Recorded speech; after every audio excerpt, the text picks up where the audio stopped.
je comprends pas pourquoi ils vont rendre les vies des émigrés plus difficiles en pensant que leur vie devient meilleure.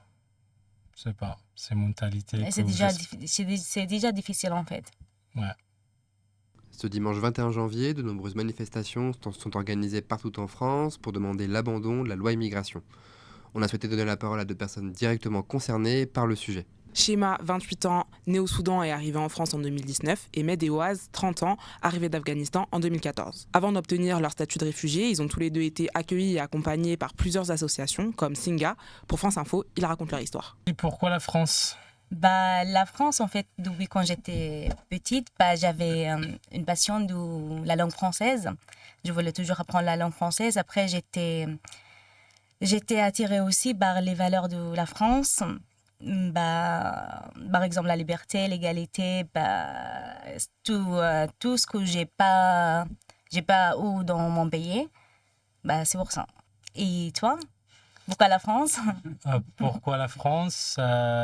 Pour du fromage, Bon, de vin.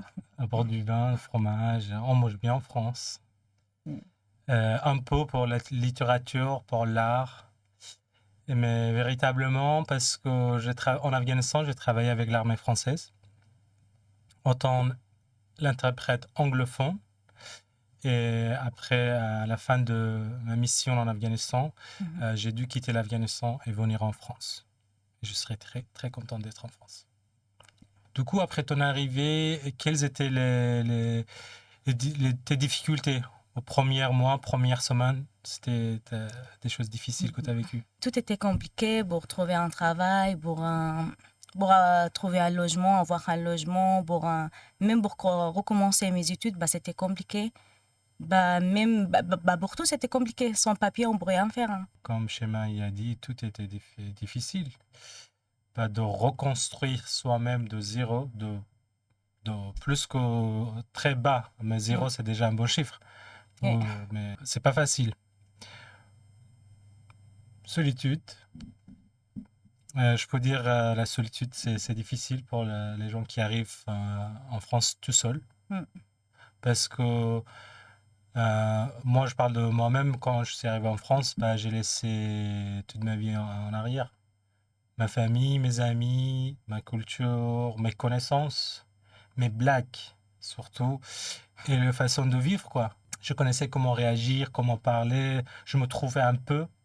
Et après mon arrivée en France, c'était difficile de m'adapter à tout ce qui se passe autour de moi. C'était beau, c'était un voyage, c'est beau. Mais en même temps, c'est énergivore, c'est pas facile.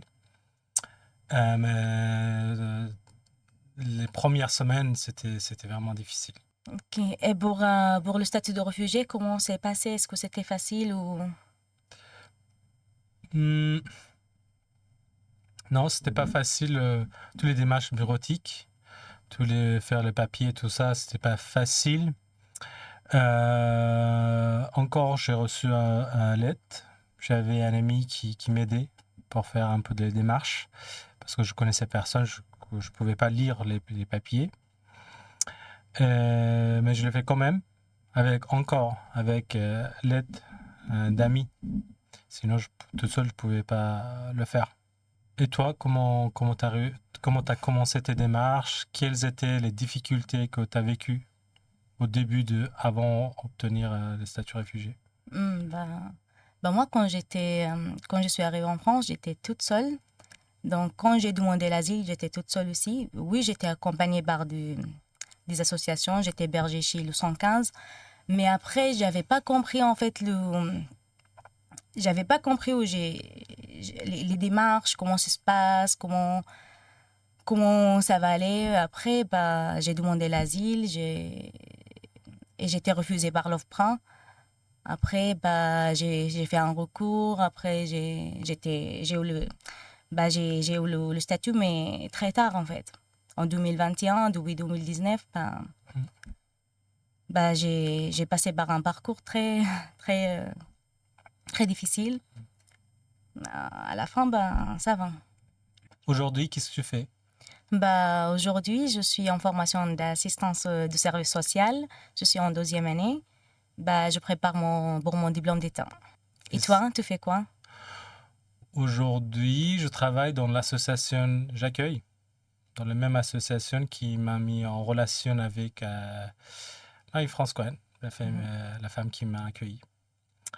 Et je suis très content parce que je pense que ce que je fais aujourd'hui, c'est pertinent à mon parcours. Et je suis content euh, de redonner tout ce que j'ai reçu. Ok, c'est comme une sorte de don et contre-don. C'est ça. J'ai vécu des choses de l'intérieur. Je l'ai vécu. Je l'ai vécu. J'étais accueilli dans une famille. Et puis aujourd'hui, du coup, je connais la structure de l'intérieur. Comment ça se passe entre la famille accueillante et la personne accueillie. Et comme ça, je pense qu'avec tout ce que j'ai vécu, aujourd'hui, je peux être utile pour travailler dans l'association. Parce qu'aujourd'hui, je connais mieux les familles accueillantes, un peu mieux les personnes accueillies. Pourquoi tu as choisi ce métier de devenir assistant social? Moi, en fait, avant, je n'avais pas des idées sur ce métier-là. Après, après mon arrivée en France, j'étais accompagnée par des assistants sociaux. Et le fait que j'étais aidée par les autres, ça m'a donné l'envie d'aider les autres aussi, d'éviter les gens d'être à ma place, quand je ne savais pas mes droits, quand je ne sais pas qu'est-ce que je dois faire. C'est pour ça, en fait, c'est la raison pour laquelle que j'ai choisi cette formation. Alors, après toutes les difficultés que tu as vécues après ton arrivée en France, après 4 ans, comment ça se passe aujourd'hui? Aujourd'hui, c'est mieux qu'avant. Je suis dans une formation, je suis hébergée dans un logement universitaire. Ça se passe bien, j'ai trouvé ma place. J'arrive en fait à équilibrer entre ma culture et la culture française. Et ça va. Et toi? Moi, je pense que je suis en train de trouver ma place dans la société. Parce que comme tu dis, aujourd'hui, j'ai un travail, je connais un peu des gens. Mais quand même, avec récemment, les lois d'immigration, comment ils ont changé les lois, je me sens un peu...